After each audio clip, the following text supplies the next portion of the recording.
కౌశిక్ రెడ్డిని అరెస్ట్ చేసిర్రు ఎయిర్పోర్ట్లో గొర్ర గుంజుకపోతున్నారు. ఇక ఎందుకంటే ఇక ఎవరిని పడితే వాళ్ళని బెదిరియడము, నెక్స్ట్ మేము అధికారంలోకి వస్తాము అని చెప్పేసి నోటికి వచ్చినట్టు మాట్లాడిండు.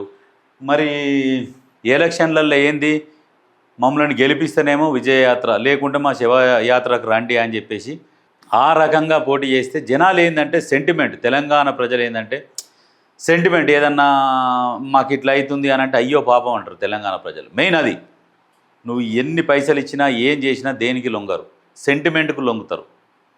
ఆ సెంటిమెంట్ని యూజ్ చేసి మేము చచ్చిపోతాం పిల్లల్ని తీసుకొని వచ్చి వాళ్ళకు కూడా ఏంది ఒకటి పాత పాలిస్టర్ సీరియల్ కట్టించి జుట్టంత ఇట్లా ఇరవోసి కూసబెట్టి ఇక దండం పెట్టించి మమ్మల్ని ఆదుకోండి, లేకుంటే మేము చచ్చిపోతాం, మా శివయాత్ర రావాలి, మీరు మమ్మల్ని గెలిపియకపోతా అని ఒక ఎపిసోడ్లో అది డైలాగు.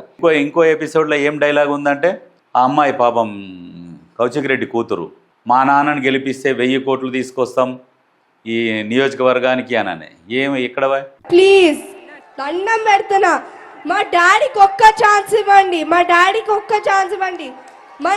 మా డాడీకి ఒక్క ఛాన్స్ ఇచ్చి సీఎంని మనం 3సారి గెలిపించుకొని, నా మాట ఇది, నేను గ్యారంటీ దీనికి, మన సీఎం కి మనం మా డాడీని గెలిపించి గిఫ్ట్ పంపిస్తే 1000 కోట్లు 100% నేను తెప్పిస్తా. నేను మా డాడీ వెనకాల వాడన్నా తెప్పిస్తా.